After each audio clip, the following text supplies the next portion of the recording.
Hi friends, MG ইলেকট্রনিক্সে আপনাকে স্বাগত। তো আজকে এই যে অ্যাম্পলিফায়ারটা দেখছেন, এটা একটা চিপ অ্যাম্পলিফায়ার, ইউএসবি দিয়ে চলে। তো এই অ্যাম্পলিফায়ারটা আমি আজ থেকে প্রায় বছর দশেকের আগে এটা বানিয়ে দিয়েছিলাম। তো এটা চলছিল এই যে এটা দিয়ে হচ্ছে ক্যাবিনেটটা, এটা দিয়ে চলছিল। তো এখন কাস্টমার এটা নিয়ে এসছে, বলছে এটাতে ব্লুটুথ বানাবে। তো ঠিক আছে, এটা ব্লুটুথ আমি করে দেবো বলে তাকে বলেছি। তো এইখানটা দেখতে পাচ্ছেন, এখানে ট্রান্সফরমার নেই এটাতে। তো এই ট্রান্সফরমারটা এখানটায় আমি ট্রান্সফরমার লাগিয়েছি। এইগুলোতে ট্রান্সফরমার সাধারণত আমি 1.5 থেকে 2 অ্যাম্পিয়ারের ট্রান্সফরমারটা 12 ভোল্টের লাগিয়ে থাকি।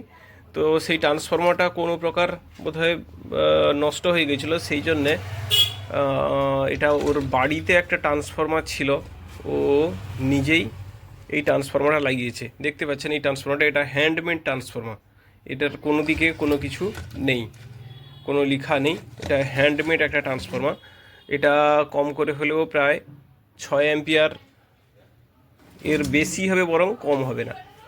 তো দেখে মনে হচ্ছে তো এটার 12 ভোল্ট হওয়া উচিত, তা না হলে এটা পুড়ে যাবে। বলছে যে এটা প্রায় 1 বছরের বেশি এই ট্রান্সফরমারটা লাগিয়েছে।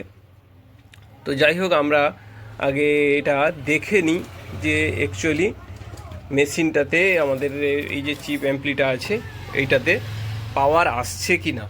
আমি আগে কারেন্টের লাইনটা দিব, কারেন্টের লাইনটা দেওয়ার আগে আমি এটার যে এসি কর্ডটা আছে, এই যে এসি কর্ডটা, এটার জ্যাকটা যে আছে, এই এসি কর্ডটা আগে দেখে নিব যে আমাদের এটার প্রাইমারি ট্রান্সফরমারের যে প্রাইমারি আছে, এই প্রাইমারির দিকটা ঠিক আছে কি না। তো এটা দেখতে গেলে আমরা মিটারটাকে দেখছেন কন্টিনিউটি মোডে রেখেছি। এইবারে এইটা আমি এখানটায় দুটো প্রড লাগাবো। তো এইটা আমি এইখানে যে ইয়ে আছে, জ্যাকটা যে আছে, আমি জ্যাকে দুটো রড লাগাচ্ছি, আর এটা কন্টিনিউটি মোডে আমি রেখেছি। দেখুন বিপ আওয়াজ হলো, বন্ধ। এই যে দেখুন 28 ওমস দিচ্ছে, বিপ দিচ্ছে, কিন্তু এখানে দেখাচ্ছে 28 ওমস। দেখেছেন এই যে ওমসের চিহ্নটা উপরের দিকে আছে, 28 ওমস বিপ দিচ্ছে, 28 ওমস। আর এখানে আমি কর্ডটা লাগিয়ে রেখেছি, তার মানে আমাদের প্রাইমারিটা ওকে আছে, এর দ্বারা এটাই বোঝা যাচ্ছে। তো তাহলে আমরা এবারে কারেন্টের লাইনটা আমরা ইনপুট করব, তারপরে দেখব যে আমাদের এই যে ট্রান্সফরমারের যে সেকেন্ডারি দিকটা আছে, এই দিকটাতে এসি কত ভোল্টেজ আউটপুট হচ্ছে, এবং তারপরে যে ব্রিজ রেকটিফায়ার দেওয়া আছে, রেকটিফায়ারের আউটপুট দিয়ে এইটা আর এই পিছনের দিকটায় দুটো লাইন আছে, যে এই দুটো লাইন দিয়ে কত ভোল্টেজ আউটপুট হচ্ছে সেটা আমরা দেখব। তো ঠিক আছে, আমরা তাহলে এটা কানেকশানটা অ্যাড করি। তো এবার তাহলে আমি কারেন্টের লাইনটা দিয়ে দিই, এবারে সুইচটা দিচ্ছি। তো সুইচ দিয়ে দিয়েছি, কিন্তু এখানে দেখুন কোনো লাইট আসছে না। তো তাহলে আমাদেরকে এটা একটু মাল্টিমিটারে মেপে নিতে হবে। তো আমরা দেখি অ্যাকচুয়ালি সমস্যাটা কোথায়। আগে আমরা এই এলিমিটারটা চেক করে দেখব। এলিমিটারে সেকেন্ডারিতে আউটপুট হয়, সেই সেকেন্ডারির আউটপুট যেটা 12 ভোল্ট, এখানে কত ভোল্ট আসছে সেইটা আমরা দেখে নিই। তো আমরা এবারে এসি 200-এ রাখছি। এবারে আমরা এইদিকে যেহেতু এইটা একটা আর এটা একটা, দুটো লাইন বেরিয়েছে ট্রান্সফরমার থেকে, এখান থেকে এসি ভোল্টেজ বেরোবে, এই দুটোতে আমরা দেখে নিই এইখানে কত ভোল্টেজ আউটপুট হচ্ছে। তো এইখানে দেখুন যেমনটা দেখছেন, এইখানে আউটপুট ভোল্টেজ এই যে 11 ভোল্টেজ আউটপুট হয়েছে। তো আমরা এখানে 11 ভোল্ট আউটপুট পাচ্ছি, তার মানে ভোল্টেজটা প্রায় ঠিকই বেরোচ্ছে। কিন্তু তাও এখনও কিন্তু এখানে কোনো লাইট আসছে না। দেখুন এই যে এই একবার আসছে, একবার চলে যাচ্ছে, ঠিকঠাক লাইটটা আসছে না। এই যে এই এসছে, কোনো সময় এই যে চলে যাচ্ছে, তার মানে এইখানে কোথাও একটা সমস্যা আছে। তো সেই সমস্যাটা কোথায়?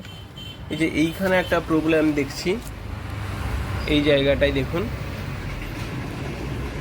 এই জায়গাটায় লাইনটা নষ্ট হয়ে গেছে। সম্ভবত এটা ইঁদুর কেটে দিয়েছিল বা কিছু একটা, এইখানে লাইনটা সমস্যা হয়েছে। তো আমাদের এই লাইনটা আগে চেঞ্জ করে দিতে হবে, তারপরে আমরা কানেকশানটা দিয়ে দেখব। ঠিক আছে, এই লাইনটা আগে আমি চেঞ্জ করে দিই। তো দেখুন, আমি এই লাইনটা চেঞ্জ করে দিয়েছি। এবারে আমি কারেন্টের সুইচটা দিচ্ছি। এইবারে আমরা ডিসি ভোল্টেজটা এখানটায় একটু দেখে নিই কত ভোল্টেজ আমাদের এখানটা আউটপুট দিচ্ছে। তো দেখুন, আমি এখানটায় ভোল্টেজটা একটু দেখিয়ে নিই। এই জায়গাটায় আমরা একটু চেক করি। এই যে দেখুন 13 ভোল্ট এসে গেছে আমাদের, মানে ভোল্টেজটা ফিক্সড এসেই গেছে। তো এদিকে আমাদের মেশিনটার সামনের দিকে আমরা দেখি, এই যে দেখেছেন লাইটও এসে গেছে। আচ্ছা, এবারে আমরা এইখানটা স্পিকারের লাইনটা দিয়েছি, এই যে স্পিকারের কানেকশানটাও আমি লাগিয়ে দিয়েছি, স্পিকারের কানেকশানটা লাগিয়েছি। এবারে আমি ভলিউমটা একটু ঘুরিয়ে দেখি, চটচট করে আওয়াজ এসছে, মানে ভলিউমটা ডিস্টার্ব আছে।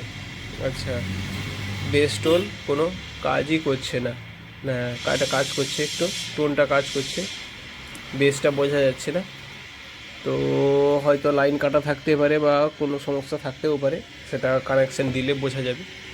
তো ঠিক আছে, আমরা এবারে এটাতে ব্লুটুথ আগে লাগাই, তারপরে যেটা ভলিউম সমস্যা বা অন্যান্য যে সমস্যাগুলো আছে সেগুলো আমরা চেক করে দেখব। এবারে আমরা ব্লুটুথটা কীভাবে কানেকশান করব সেটা একটু আমরা আগে দেখে নিই। তো আমি এখানে দেখাই, আমাদের ব্লুটুথের জন্য একটা 5 ভোল্ট লাগবে, যেটা এইখানটায় এই যে একটা আইসিটা দেখতে পাচ্ছেন, এইটা একটা 5 ভোল্টের আইসি থাকবেই থাকবে। তার কারণটা হচ্ছে যেহেতু এখানটা একটা চিপের বোর্ড আছে, এই যে ভিতরে দেখতে পাচ্ছেন চিপের বোর্ডটা, এইটা যেহেতু আছে, অতএব এর একটা 5 ভোল্ট সাপ্লাই দিতেই হবে। তার মানে 5 ভোল্ট সাপ্লাই বলতে এটাই থাকবে, 7805 এইখানে থাকবে। তো আমরা এইখান থেকে 5 ভোল্ট আউটপুট হবে, এটা ইনপুট সাপ্লাই আর এটা আউটপুট সাপ্লাই। এটাতে 12 ভোল্ট সাপ্লাই ইনপুট হয়েছে আর এটাতে 5 ভোল্ট আউটপুট হয়েছে। তো আর মাঝখানে একটা গ্রাউন্ড আছে, তো আমরা এইখান থেকে গ্রাউন্ড বা অন্য যে কোনো জায়গা থেকে আমরা গ্রাউন্ডটা নিয়ে নিব, এটা গ্রাউন্ড পাবো। আর এইটা থেকে এইখান থেকে আমরা পজিটিভ সাপ্লাইটা নিয়ে নেব। তাহলে গ্রাউন্ড আর পজিটিভটা নিয়ে আমরা সেখানে ব্লুটুথে লাগাবো। আর বাকি যেটা অডিও আউট হবে এলআর, সেইটা আমরা এইখানে লাগাতে পারি। এইখান থেকে আমাদের অডিও গেছে, তো আগে আমরা এটা কানেকশানটা করি, ব্লুটুথের কানেকশানটা করি, তারপরে আমি আবার দেখাচ্ছি। এবারে দেখাচ্ছি, দেখুন আমি কিভাবে কানেকশানটা দিয়েছি। তো এইটা হচ্ছে ব্লুটুথ কিট দেখতে পাচ্ছেন। তো এটার একটা পিন আছে গ্রাউন্ড, এই দিকটায় ভালো করে দেখাই। এই যে প্রথম পিনটা গ্রাউন্ড আছে, যেটা এই লাইনটা লাগানো আছে, তারপরেরটা আছে 5 ভোল্ট, আর তারপরে দুটো আছে অডিও এলআর, দেখতে পেয়েছেন। এবার সেইটা থেকে আমি পজিটিভ কানেকশানটা নিয়েছি, দিয়ে দেখুন আইসিটার লেগে লাগিয়ে দিয়েছি, যেটা 5 ভোল্ট আউট হয়েছে। গ্রাউন্ডটা ওইখানের যে কানেকশানগুলো আছে, যে প্রত্যেকটা পিনের নেগেটিভের সঙ্গে জয়েন্ট আছে, আমি একটু দেখাই কাছ থেকে। এই যে প্রত্যেকটা সুইচের সামনে থেকে গ্রাউন্ড থেকে জয়েন্ট আছে, তো সেইটা আমি জয়েন্ট করে দিয়েছি, সেই জন্য ওইটা নেগেটিভ পেয়ে গেছে। আর বাকি দুটো অডিও লাইন আছে এইখানটায় ঢুকে গেছে। এবারে অডিও লাইনের যে মাঝখানের পিনটা আছে, এই যে মাঝখানের পয়েন্টটা, এই পয়েন্টটা গিয়ে সোজা আমাদের যেটা বেস টোনের যে কানেকশানটা আছে, যেটা বোর্ডটা লাগানো আছে, সেইটাতে ইনপুট হয়েছে। তো এবার আমি একটু সুইচটা দিয়ে দেখি যে ব্লুটুথের যে একটা মিউজিক থাকে সেরকম কোনো মিউজিক এসছে কি না। আমি একটু সুইচটা দিয়ে দেখি, কানেকশানটা দিলাম, ভলিউমের ডিস্টার্ব আছে বোঝা যাচ্ছে। আবার একবার সুইচটা দিই,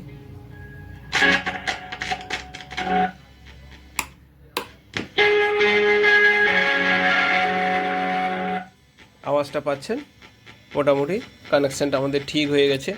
আর বাকি যেটা অডিওর যে নেগেটিভটা আছে, এই নেগেটিভের কানেকশানটা আমি এটার সঙ্গে টাচ করে আমি দেখতে পারি যে কোনো ডিস্টর্টেড আসছে কি না। যদি আমাদের কোনো সাউন্ডের সমস্যা হয় তাহলে আমরা এখানটায় কানেকশান দিব, আর না হলে এই কানেকশানটা দেওয়ার কোনোই প্রয়োজন হবে না, সেটা আমরা চালানোর পরে দেখব। তো ঠিক আছে, ভলিউমটা যেহেতু সমস্যা আছে আমি এই ভলিউমটাকে চেঞ্জ করে দিই, তারপরে আমরা ব্লুটুথের একটা গান চালিয়ে আমরা শুনবো। ওকে, তো ফাইনালি আমি এটা কমপ্লিট করে ফেলেছি।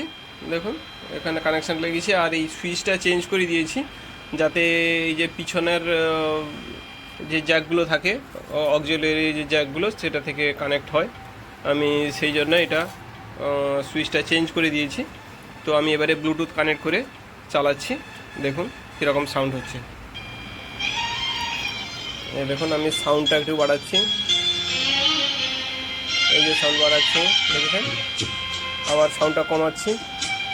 কাজটা কমপ্লিট হয়ে গেছে।